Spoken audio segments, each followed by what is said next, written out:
Hey,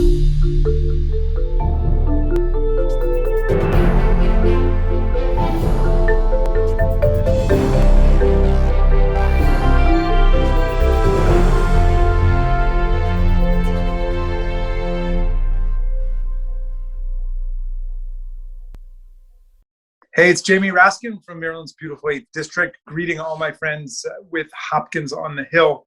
I'm thrilled you guys are keeping it going. It's pretty miraculous where we've come in the course of 1 year. We saw the worst public health debacle and calamity of American history because of government recklessness and indifference and negligence. On the other hand, we are now at a point where we are turning the corner and we are mass vaccinating the population. And it's a remarkable thing if you pause for a second to consider that we've been able to come up with multiple vaccines in less than a year.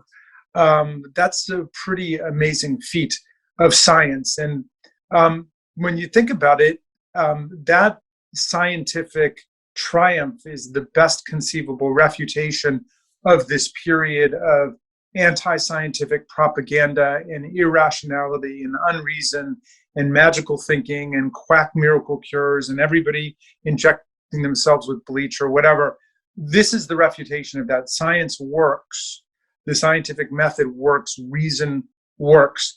And we need an investment in scientific research to get these kind of benefits back and to address the manifold public health and environmental challenges of our time. So I just want to salute everybody at Hopkins for being so much in the forefront of scientific and scholarly pursuit and investigation and discovery.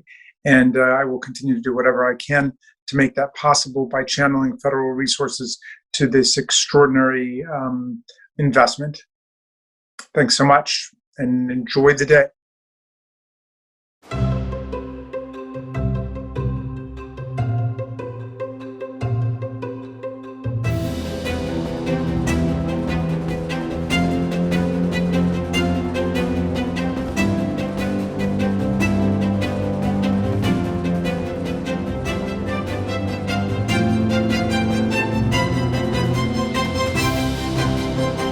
Welcome.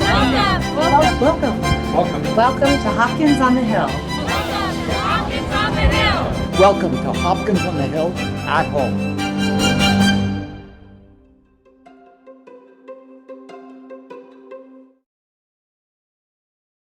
I'm Ed Schlesinger, the Benjamin T. Rome Dean of the Whiting School of Engineering.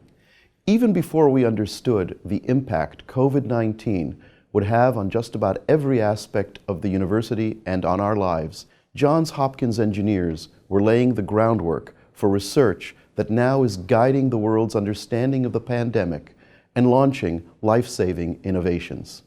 Just 2 weeks after the first deaths from COVID-19 were reported in China, civil and systems engineering professor Lauren Gardner with doctoral student En-Sheng Dong launched a real-time interactive COVID tracking map that soon became the world's leading source for pandemic data.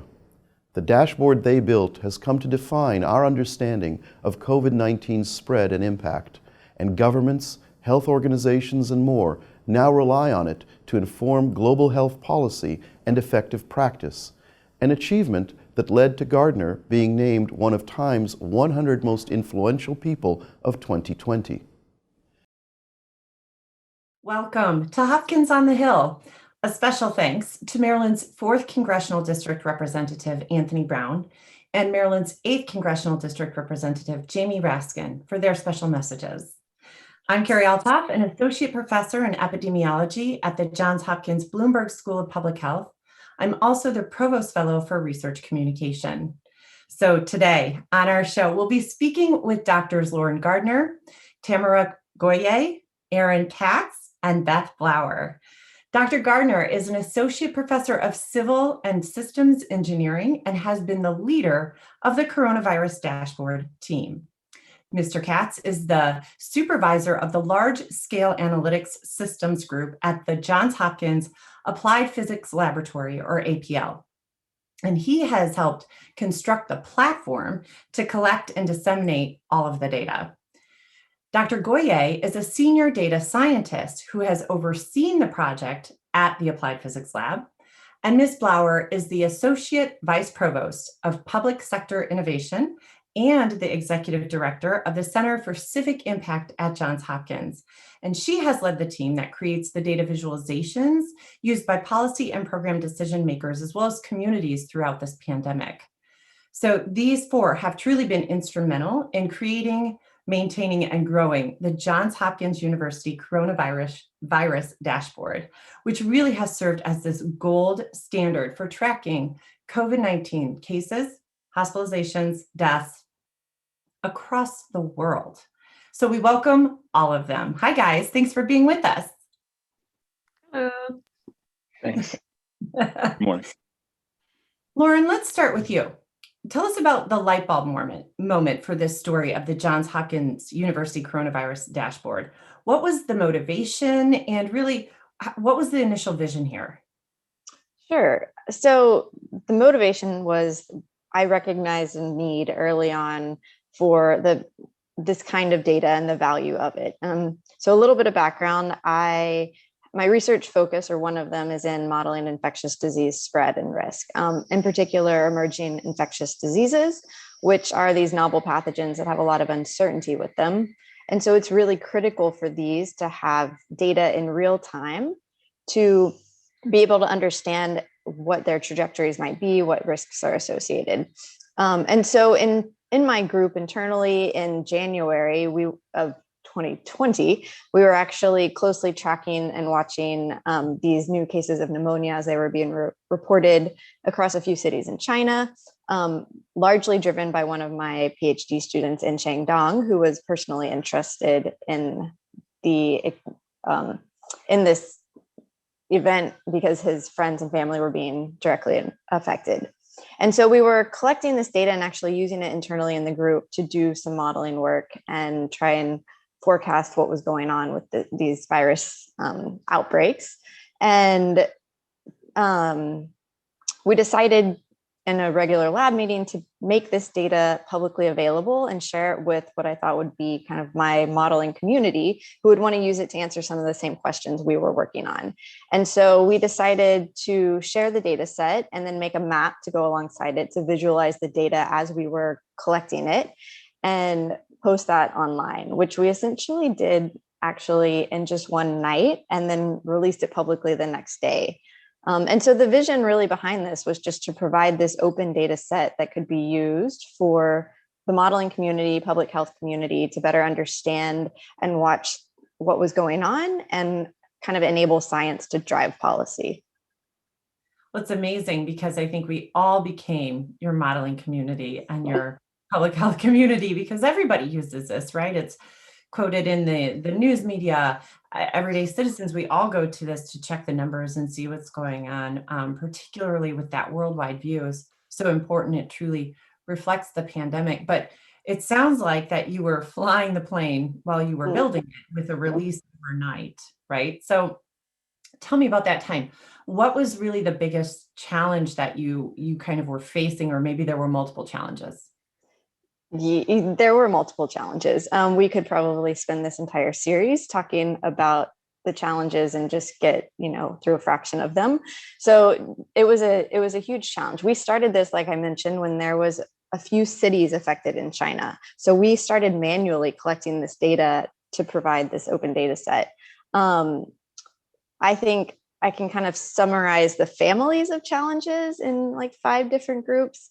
The first one is going to be a reoccurring theme, I suspect, throughout this entire chat, which is this complete lack of standardization that exists. We were trying to collect data in this very noisy, messy environment. And we felt, especially this was a global pandemic, eventually, we want to make sure we're comparing apples to apples. And so it was really important for the variables we were collecting data on, cases, deaths, eventually testing data, vaccinations, to make sure that they were representative and representing the same thing between countries, between states, between cities.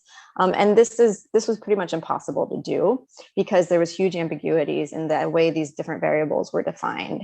And so that posed a huge challenge at the start and throughout the entire process, and still does. So there's this ambiguity in parameter definition. There's also massive instabilities and inconsistencies in the data. Data is constantly changing.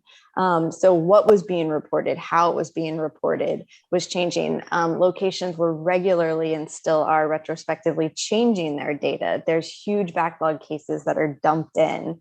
And then that's in just the content. Then there was massive changes happening in terms of the data structure and the mechanisms in which the data was reported. And so we're developing out scrapers to automate this process. And every time there was a change, we had to kind of be nimble and able to adapt to what was changed and incorporate that into the new infrastructure that we had. There was also, unfortunately, huge discrepancies in the data. And so this was happening across authoritative sources. So we always did our best and do to make sure the data is only coming from authoritative sources. So we're a centralizer and aggregator of the data that's publicly reported. We don't create data. And so the problem is we would regularly see discrepancies across spatial scales. And for instance, this was happening in the US all the time. A county in Texas would say something about itself, and the state of Texas would say something different about that county, both of which are authoritative public health reporting agencies. And so we would have to develop new logic and ways to deal with this. And so I know that Tamara and Aaron can speak to some of this, so I'll let them have it. Another big challenge, just two more that I'll list here, and then we can talk about the rest over the session. Another one is frequency of reporting. And so we're, again, reporting for thousands of locations. It's a pandemic. There's rolling kind of timelines around this. So reporting was happening at different times of day and different frequencies. And this is actually becoming even more of a critical issue right now as locations are scaling back reporting. So we were trying to report hourly or at least daily on what the status of the outbreak was in every location. And now places, about half the states are no longer doing that, but they're all doing it differently and changing it. So some report Monday, Wednesday, Friday, some Monday through Friday, some only once a week. And so there was changes like that. And those are still going on, maybe even more frequently than they were at the start. And then the last challenge, which is probably the biggest challenge early on, was scale. This thing grew exponentially, both in terms of the usership on us. So we needed infrastructure to support the demand, but also the exponential growth of the outbreak in terms of the number of locations affected and the number of actual cases happening. And so we started when there was a few hundred cases in a few cities in China, and maybe 2 other countries were reporting a case. And now we have over 3,500 locations on the dashboard that we pull data for on an hourly basis. And so we needed to scale quickly from a fully manual process to what could be as automated as possible, with lots of safety checks in place to make sure it was robust and resilient. And so this challenge really immediately led us to partner with the team at APL to help us build out this infrastructure and this pipeline. So Aaron, I believe that's where you come in, right? From the Johns Hopkins University Applied Physics Lab, or APL. And that's the home where you and your large scale analytics systems group live. So why was APL in your group really this attractive partner for building the dashboard and meeting this incredible kind of exponential growth in what was going to be needed to get all of this data centralized and put forth for the public? Sure, thank you, and thanks, Lauren. I guess to answer that, I want to give you a little bit of a context. Sort of who we are at APL. As you may or may not know, we're a research and development division of Hopkins that's really focused on helping the government and the nation tackle some of its biggest challenges. In particular, the sector of the lab that I'm in has a record of advancing the state of the art in data processing and analysis, most notably and most applicable to this problem set. We've done a lot of work in that space in public health and biosecurity. As an example, we've been working for over over 2 decades, since the late 90s, with federal, state, and local partners to help expand public health surveillance capacity in the US and globally. So we had the good fortune of being able to rapidly spin up a team of data scientists and software engineers who really had that great base of experience to pull from. I mean, myself, I've spent a huge portion of my career working in global health security and global health surveillance, right? But importantly, and I think relevant to some of what Lauren was talking about when she was saying this changing landscape and different ways that people are sharing data. One of the key skill sets that we found we were actually able to leverage here at the lab was really a heavy dose of reverse engineering experience. So the challenge with the modern web is that we're no longer in the age of just text-based markup as how web pages are constructed and how information is shared. There's this sort of interactive dance of software components that ultimately render a page, right? And through that phase, you wind up with this page where you have all this beautiful data that's presented to you, and it's all images, right? So now you've taken what is like a collect data from a page problem into a sort of machine learning research problem, which is a bad place to be when really what you're trying to do is answer epi questions, right?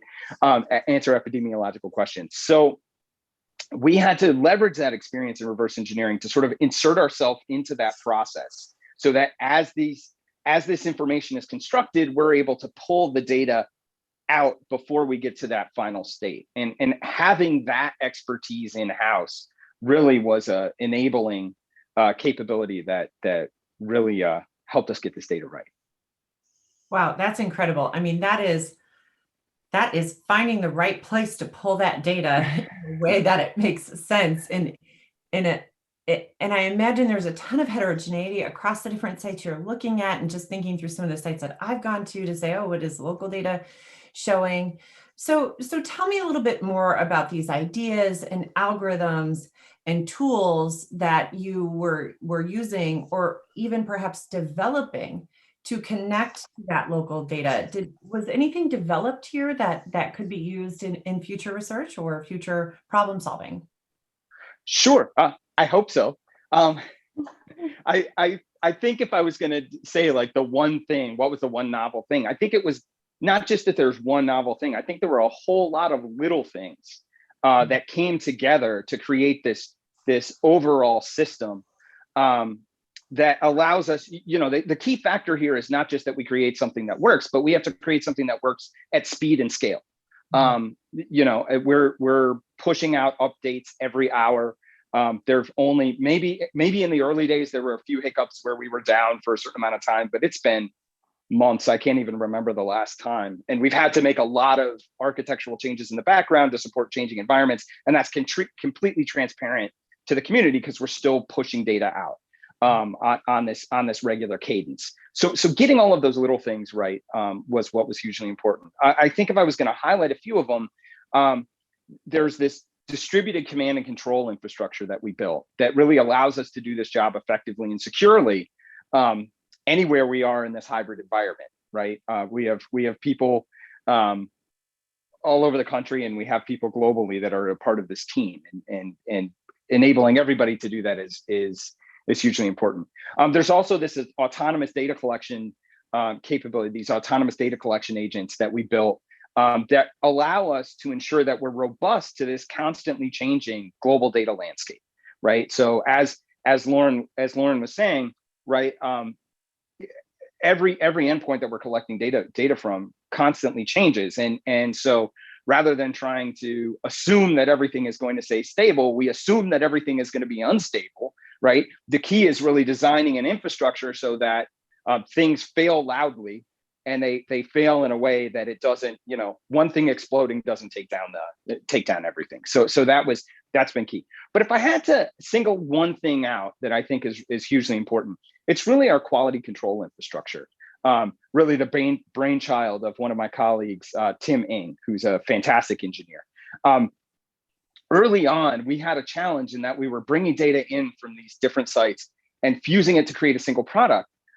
Sometimes there are errors, somebody fat fingers a number or whatever, and those or there's changes, as Lauren said, there was a changing understanding in the public health community through the course of the outbreak, where people just realized, oh, these things that we coded one way before need to be coded differently now and need to be included differently in the data now. So those errors propagated forward, and we'd fix them in post, but we really felt that was unacceptable and that we could do better. So we created this integrated anomaly detection infrastructure that compares the expected behavior of the data against what we were seeing in the collected data. So as we see things that are way off of expectation, we're able to hold those individual data points forward, hold those individual data points back and push everything else forward. But we pull an analyst in so that they can do a rundown, right? Like figure out, is there supporting evidence for that value? Or is that incorrect? It was just, really run it down and then provide evidence to the team to make it happen. So given the size of the data that we're collecting, we're getting about 16,000 data points an hour to get down to the 4,000 that we're publishing, 4,000 or so that we're publishing. And the size of the team we have, we're talking about a handful of folks. We're not like a watch floor with hundreds of people that can scour over every data point. Having an automated assurance capability and bringing in those human machine teaming aspects were really key to allowing us to operate around the clock. So that's amazing, because I think one of the key principles we all know from the fields of data science, biostatistics, epidemiology is garbage in, garbage out, right? You have to understand the data. There has to be a lot of quality control checks. And I did have an example of how quickly you all were responding. I was watching the state of Iowa, where I'm originally from, watching case numbers, and I actually checked it within, I don't know, a 2-hour time window. And I noticed something had gone awry. And so I emailed somebody that I knew who was connected to this. I was like, hey, just an FYI, I think something weird is going on with Iowa. Immediately, yep, we're on it. We're working through it. And this was very early. And I was like, wow, for them to even know that there was an issue and they were on it. And now you're seeing the process in the system set up to say, let me compare the observed and the expected. And if there is anything different there that is not matching our expectation, we're just going to hold it back and do a human review to ensure that quality is absolutely fantastic and results in creating some stability there in those estimates from essentially a data table that and an underlying data pool that, as you said, you had to prepare for it to be unstable. It's fascinating. Right. But Tamara, just to bring you in here from the project management perspective at APL, that's a lot. That's a lot to track. That's a lot to think about, and just pull together all of these facets, and then to make sure you're understanding and tracking and making transparent how things are changing over time. So tell me about how you were able to keep this whole project just straight as the project manager of the whole thing. What frameworks and tools did you rely on for this massive project? Or was this project just so big and so quick that you had to create new tools, new ideas? Yes. So this was, I'm not going to call it a scary project, but it was a scary project. And so we really had to develop a system that could really ensure that we were providing the best data as possible.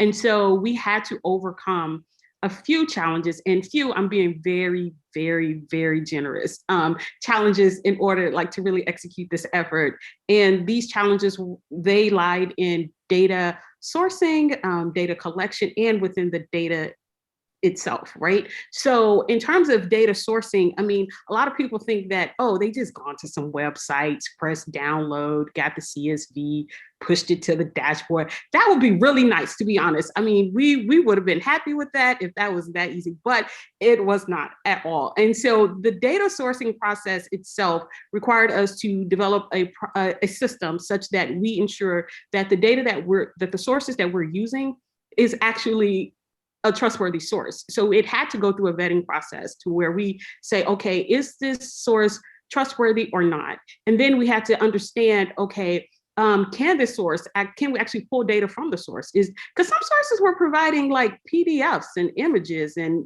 things like that. And so we had to determine, okay, is this going to be a manual process or automated process? Manual is more scary, automated is something that we kind of like. And so we had to determine that. And then we had to determine, okay, what kinds of data are they providing? All sources were not providing all the same type of data, as we know. Some were providing cases and deaths. Some went to probable cases. Some said, okay, no probable cases. We're going to just do probable deaths. I mean, it was like a madhouse. And so we really had to reconcile, okay, what is it that they're providing and what is it that we can report? All of this had to be captured. We couldn't just store it in our brains. So we had to actually document and catalog all of these sources that we identified that we can use for reporting. And so that's just data sourcing. And so then we had to move to actual data collection, and that presented challenges in itself. And so once we determined, okay, what can be automated and what can be manual, it really created this whole big, extensive, expansive software development effort. And this is what something that Aaron actually touched on, is that we had to collect data from over all of these sources, like I think it's over 400, and provide at near real time.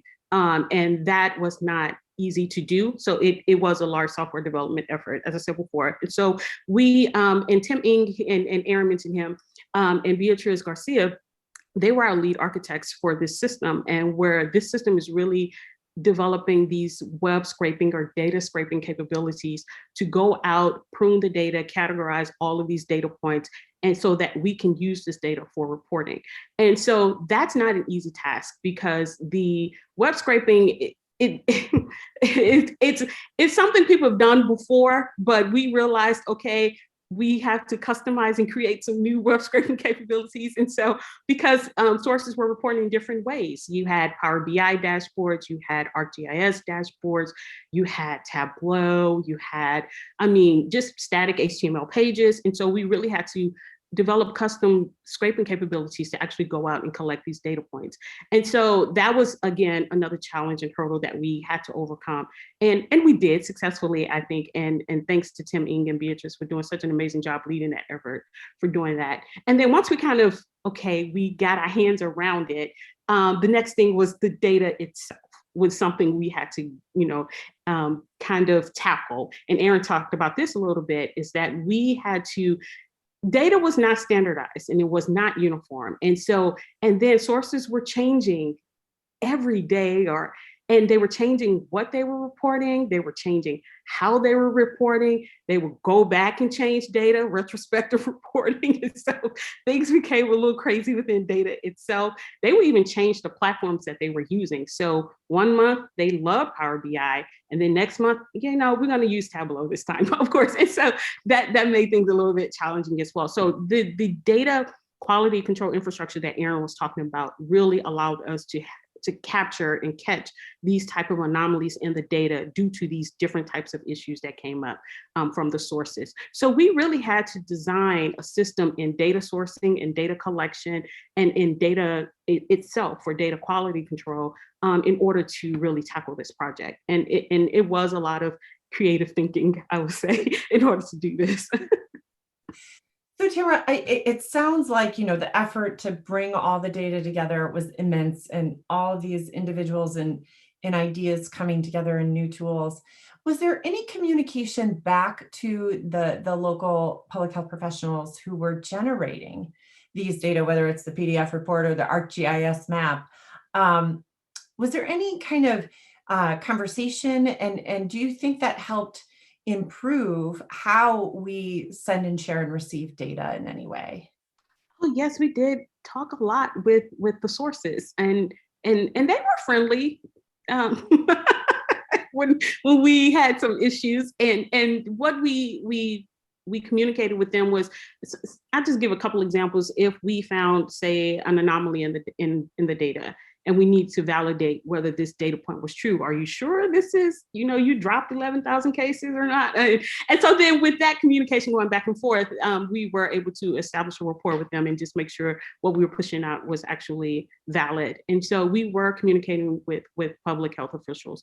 And I think the dashboard really itself did help public health professionals when making their data available. The dashboard really provided a mechanism for disseminating meaningful data and information to decision makers, and it really did provide a resource for them to help shape any type of policy. And this is policy in terms of, mitigations to the pandemic itself, or even policy in reporting and data reporting. How should they be reporting data, and what should they be reporting, and how frequent they should be reporting. So I think the dashboard really provided this kind of, say, model for data reporting. And I think the global public health professionals were able to gain just a global look at the pandemic at near real time using the dashboard, and understand what data should be reported for better situational awareness. So I think the dashboard was very important to public health professionals. I mean, you can't go online and look at more than 5 local public health agencies reporting something without seeing something that looks very similar to the coronavirus. I mean, it truly is a model that's being replicated and used. And, when the pandemic hit, those local public health professionals were overwhelmed, I'm sure. I mean, there's so much to do in that moment, but this data piece is so critical. But with, limited resources, it's like you find the model that's working and you try and replicate and modify and adapt for your own environment. I mean, there's no time to really recreate a wheel in any sense of the word. So, I mean, it's amazing that there was that back and forth. But let me ask you something about specifically your role as this project manager. I mean, a lot of people in all fields work on teams, and there are a lot of project managers out there. To manage something of this scale and this size, what can we learn from you? Is there a way that people can learn more about the project management approach, techniques, tools that you used to make sure the coronavirus dashboard was successful? Right. I'll be honest, APL really set me up to be a project manager for a project of this scale. I mean, APL offers these project management strategic courses, and you always think it's like when you're a freshman in college and you have to take calculus, and they be like, you're like, why am I taking calculus? I'm never going to use this anywhere. And when I first got to APL, I had to take this project management course, and that was the same way. Why am I taking project management? I'm never going to have to use this anywhere. And that was so untrue. So this is an example of where that actually helped me a lot. And I mean, we had to do quite a few things in order to make sure that this project was successful, like just assembling the right teams, defining the project scope, and really communicating to the team what kind of impact this is. Because if the team understood how much this impacts people's lives and the pandemic itself, they work harder. And then we had to make sure planning in terms of making sure we're meeting milestones and deadlines. All of these things we learn in project management, and all of these things was definitely useful in doing this. But I have to, and he's gonna probably be mad at me, but I have to give kudos to my supervisor, Aaron Katz. So he really taught me, no joke, how to be an effective leader and manage projects at this scale. I learned so much from him. I really did. And I don't think I could have done this really without his guidance and leadership. And so I think if you want to learn how to manage a project of this scale, find an Aaron Katz, and he will really help you in terms of getting those skills in order to do this. And I also do recommend taking project management training courses. Don't, turn your nose up at those. Those are really helpful. Those will help you kind of execute these types of things. That is something that I use. And then I also say, don't be afraid in taking leadership roles. I mean, I started off leading small teams. I mean, like 2 or 3 people. I mean, to be honest, I started off leading like a high school student intern at our APL. And that really did teach me or introduce me to leadership. And so I think if you start small, you can definitely begin, to gain those skills needed to do something like this. And so those are the tools I recommend for doing, for managing something like this.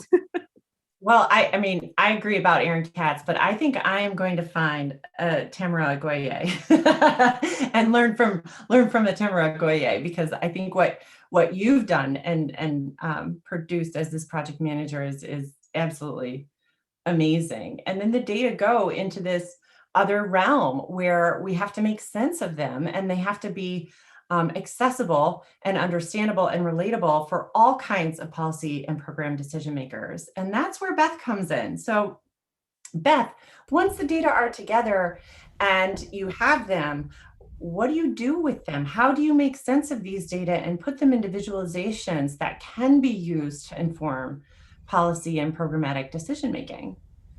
Yeah, it's a great question, and I feel so fortunate to be partnered with this very team. We had a lot of privilege at the very beginning of this, that we had the data sources, right? We had this team that had been working so hard at creating such a rich fabric of data that was really the standard for how we were depicting COVID globally.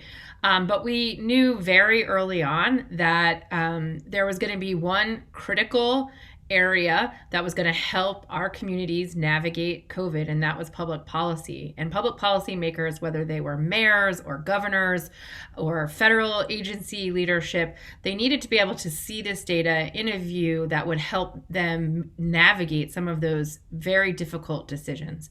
And as government, as a system, we did something completely extraordinary. First, local governments and state health departments released this data. That was not a natural muscle that they had. So this data was being released. It was being done in a way that was really meeting this moment, but there was very little guidance on how they should be doing it and how the data flows. And so this team was really guiding all of that. We had internal governance at Hopkins that really did seed the way that public institutions were releasing this information. Now, did they always take our advice? No. And did we still have to navigate a lot of challenges in that release of the data?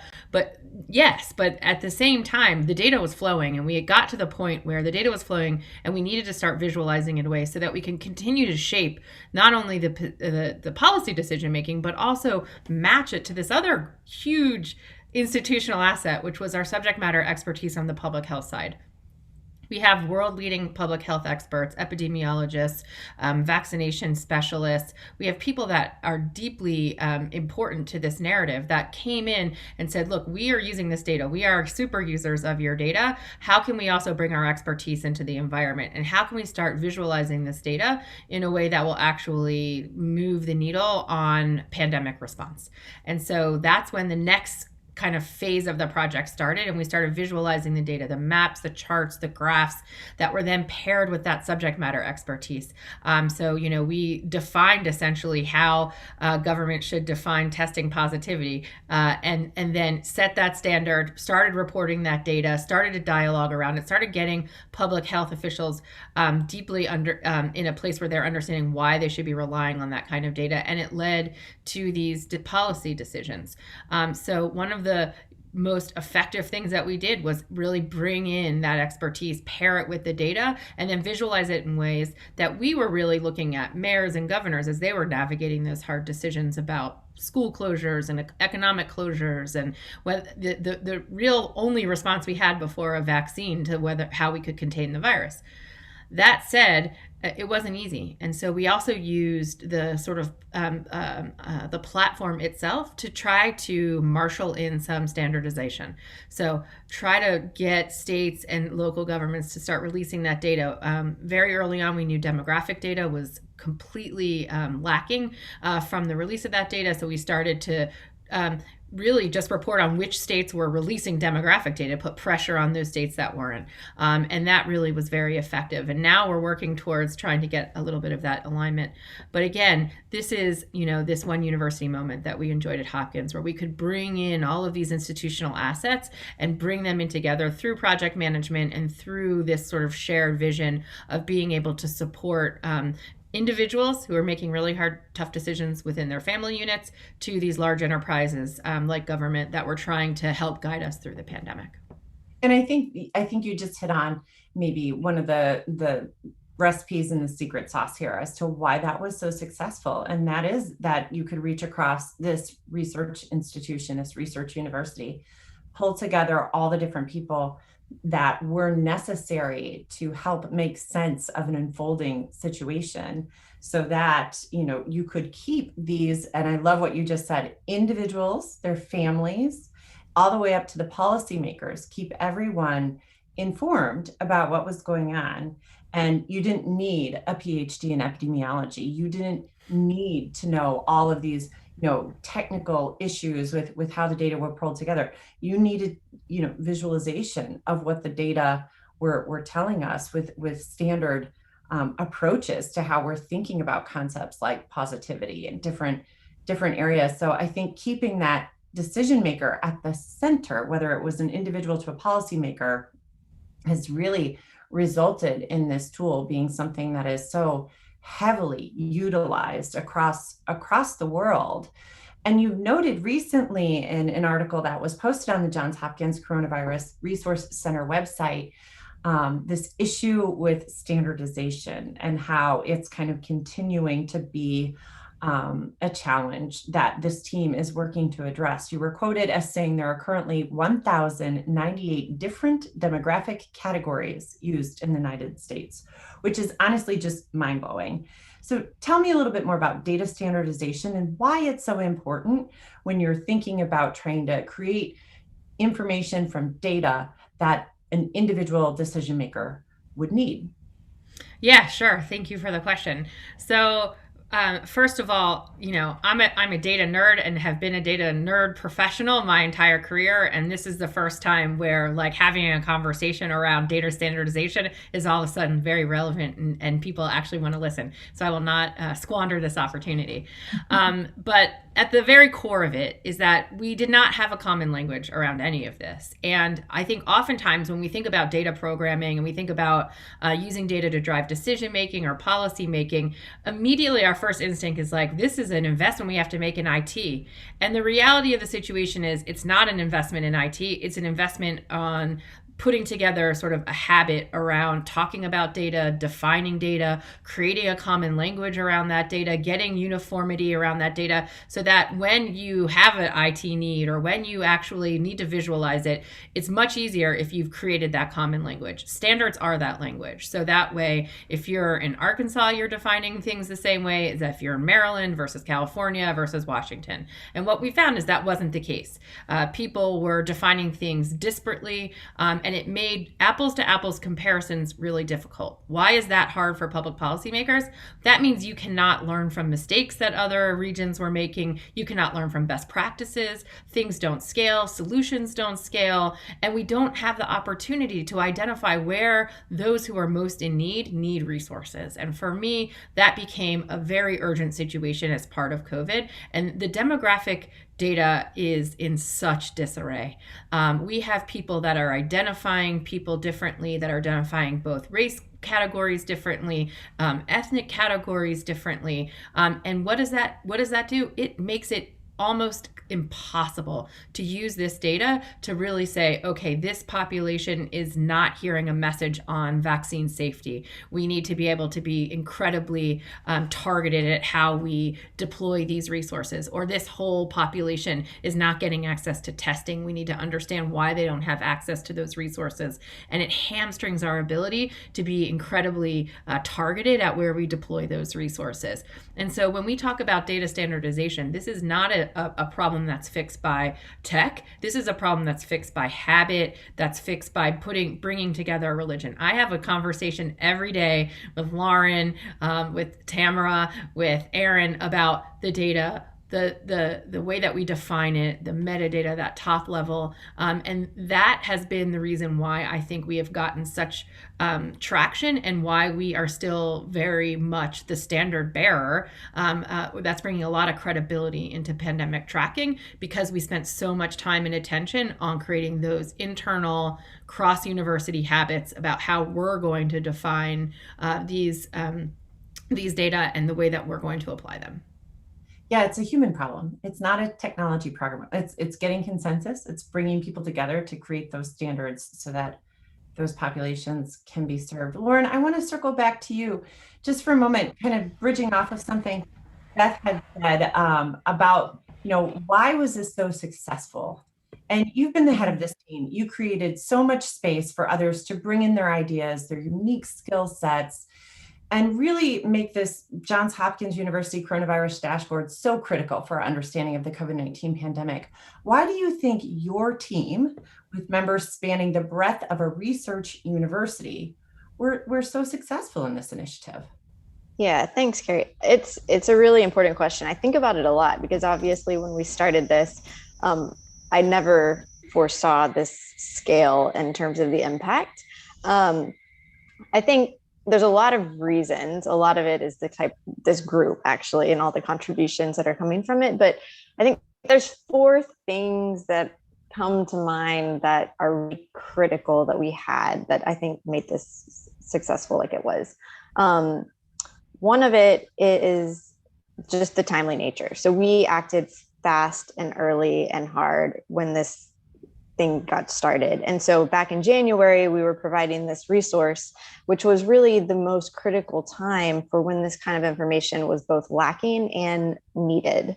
And so we were meeting this demand early on. And we also did it in a way that provided the data and the information that was really accessible and user friendly. So it was user friendly for the public through the map, which was interactive and visual. And I think that made it really popular and quickly adapted by the public. But then at the same time, we knew it was really important to provide this information in an accessible, machine readable format so that modelers and policymakers could easily access the data and use it to drive policy. And so this timely nature and the open kind of data philosophy behind it, as well as the transparency that went with that, I think was really critical. A second thing that is so important is we were working in such a supportive environment. The institution supported this financially from the earliest days, which was really important because it scaled exponentially.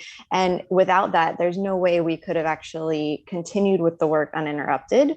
And so having these kind of funding mechanisms and lines in place that can support this kind of work immediately when it's needed is so critical. And the other thing is we were in an institution that not only was financially supportive, but also they were such a trusted, reputable source, specifically in public health and medicine. So I will just note that none of the four of us are actually in public health and medicine, which is, I think, kind of awesome. However, the fact that the university had that reputation, I think, enabled us to be this objective, trusted source for science at a time when that was really critical. Another thing, and this is also, I think, something that needs to change, is we had the technical expertise on hand to do this and people that could drop what they were doing and focus on it.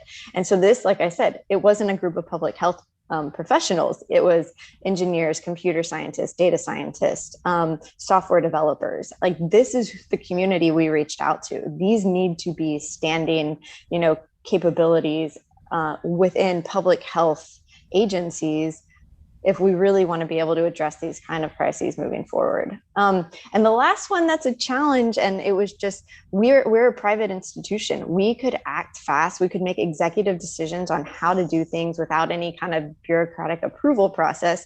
We were working in this extremely messy, chaotic, noisy environment of data, it's a fog of data, right? And we had to just make calls, and it was hard and it was messy, and we had to learn and adapt along the way, very much in the public eye. And I think that, we were able to do that, but maybe, that is something that some other institutions might not have the luxury of doing, but it did enable us to just leapfrog ahead and be a leader. So, and I think there's lots of other reasons, but these are the ones that come to mind. So happy for others to contribute. I want to just jump in on one thing that you had said, this fog of data.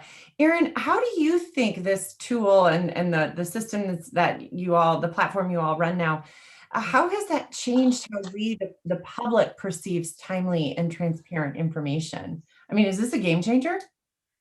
So, right. So I think Beth alluded to this earlier, right? That, we've seen this sort of difference. You can go to any dashboard that's out there, or maybe, Carrie, it was you can go to all of these. I never heard of, 4 years ago, when we were talking about, Zika, right? Like, there were no dashboards that you went to, see the current status in places, but so I can't do I guess all the academic caveats, right? Like, I haven't collected the data. I don't have statistically significant results, right? But what I can say, and I'm sure there's some brilliant person at the university that's going to publish the paper someday, and I will be very happy to read it. But what I can say, and what's been fascinating to me as the pandemic's unfolded, we saw this huge public appetite for, and more importantly, an expectation for near real-time data about the outbreak. Like as Beth alluded to, people were making decisions in their lives based on having this information, and there were some scary moments, and you're trying to make sense of both the information and other sources of noise sometimes that were coming out. And so the public really needed this. And so I have to, say the public health community really stepped in to fill the gap here. Like gradually more and more places started producing machine readable data on a daily, and sometimes you're talking about hourly, sometimes on a continuous basis, that really provided visibility of the outbreak to their community. So I hope, in my mind, there's anecdotal evidence at least that the early work bringing together the data from this vast array of sources, combined with Lauren and Beth's work providing both situational awareness and importantly context. I go to the Coronavirus Resource Center, for example, not just because I need to see the numbers, but because there's great context that's put around what do the numbers mean, right? We've seen this spread of open data and dashboards that's out there today. So, well, to our audience members, we are almost to the place where you can ask questions. So please do send in your questions through the platform. We'll get to those in just a moment, but wanted to throw the question out to both Beth and Tamara. Any reasons why you think this was so wildly successful, this coronavirus dashboard, and really filling this void? I think that going to Lauren's point, that people were desperate for good, solid information. We were all, I think, collectively experiencing trauma for the last, 17 plus months. And there was a lot of confusing messaging. There was a lot of politicization of the data, for better or for worse. And there's a lot of self-exploration that needed to happen so that we could feel trusted in our own instincts and our own personal decision-making. And I think we've become so accustomed to using data, like to figure out like what shoes will we buy and what groceries will we deliver, and people wanted to have the comfort of being able to make those decisions for themselves in the same way. And the JHU Coronavirus Resource Center really kind of emerged as a tool to be able to do that and to help people guide those very personal decisions with what felt like having a set of subject matter experts to yourself as you decided to navigate this on your own. And I think that is another reason why we were successful, because we did emerge as that kind of voice that could just be steady state while public policymakers were navigating a very difficult landscape and guiding the public through this process. Tamara? I'll just piggyback on Beth's statement. I also think we were successful because I think everyone on the team at JHU were committed. I mean, we saw this need of informing the public and having an global awareness of what was happening. And the team wanted to provide as much support as possible to policymakers, to everyday people about this pandemic. And I promise, I think everyone on the team was just heavily committed. If you knew the sleepless nights at JHU as a university that we had, I mean, you would be amazed. And so I just think because of that commitment, we were able to be successful. Well, thank you all for being with us today. I would love to just throw out a few questions here that we're getting from the audience. The first one is from Maneri, who asks, what else are you considering adapting the tracker to any other infectious or non-infectious diseases or entities?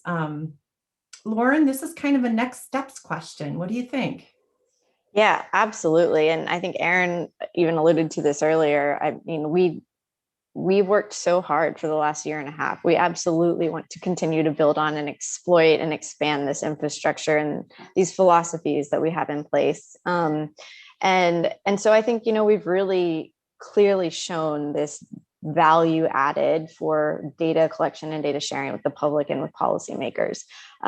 However, there are lots of problems outside of pandemics that would really benefit from these data-driven solutions and these data-driven kind of support programs for policymakers, both local level at cities in the US and global problems. And so we're already working on kind of translating a lot of these processes to problems that affect cities, things from, housing affordability, broadband access, access to clean water, to global problems around energy resilience and climate change and pandemics. And also, I think critically to me is generally issues around misinformation of all of these, and using these kind of tools and platforms to collect information on these issues, provide it to policymakers, help guide policy, but then also really importantly, providing the same information publicly, which is going to help improve the transparency between the public that's being affected and the policymakers that are,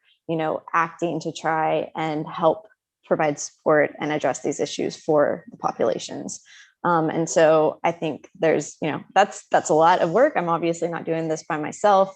And there's lots of, I think, opportunity here. I suspect Beth may have something to add in this space as well. This is a topic very close to her heart. So. Totally agree with Dr. Gardner, and am excited to continue the partnerships. I think one of the things that this opened up for us as a center was a real visibility in these intersections of deep domain expertise, data and analytics, and providing really sound advice to policymakers. And so we've been doing a lot of the advice to policymakers and sort of sharpening their capabilities for using data. And now we've proven that we can also be a data provider. And so what does that mean? How can we expand that role and become that trusted partner as we continue to navigate a very rocky terrain of what public data is available, how it's standardized, and how it can support policy decision making. So very excited about furthering this work as a group and with the expanded group that includes some of that domain expertise. Well, and thank you to Edith for also writing in with a similar question of what's next. So I think we have some really important initiatives that you all are thinking about to move forward. We have another question from Tracy Monroe. It says, what a project for graduate students. Can you describe their experience in working on the platform? That's probably mostly me, as I'm the one that has the PhD students in the group.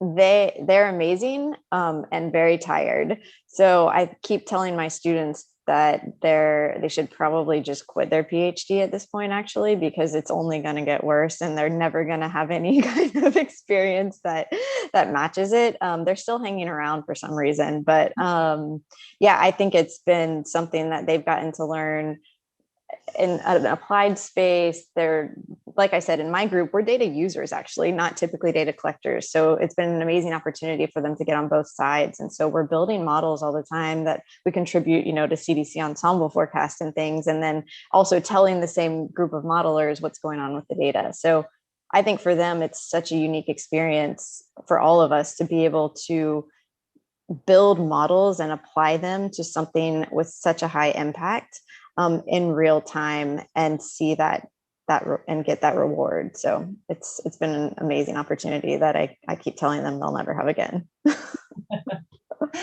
Wonderful words from their advisor. I'm sure they're very honest. Well, as we draw to the top of the hour, thank you to all the audience for writing in. If we didn't get to your question right now, or if it was answered previously throughout the course of this hour-long discussion, we will tweet about it when this session is posted on the Johns Hopkins University YouTube channel.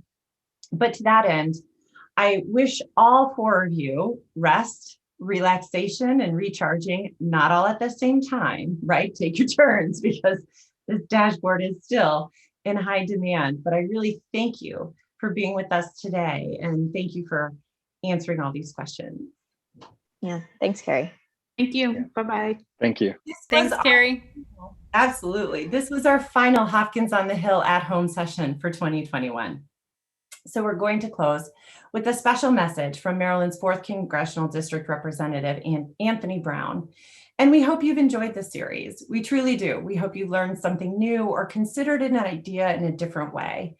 We hope we've described how federal funding and investment in research improves both lives and livelihoods, and is truly an investment into a prosperous United States and world. It's been my pleasure to be with you, and thanks for tuning in. Be well, and bye for now.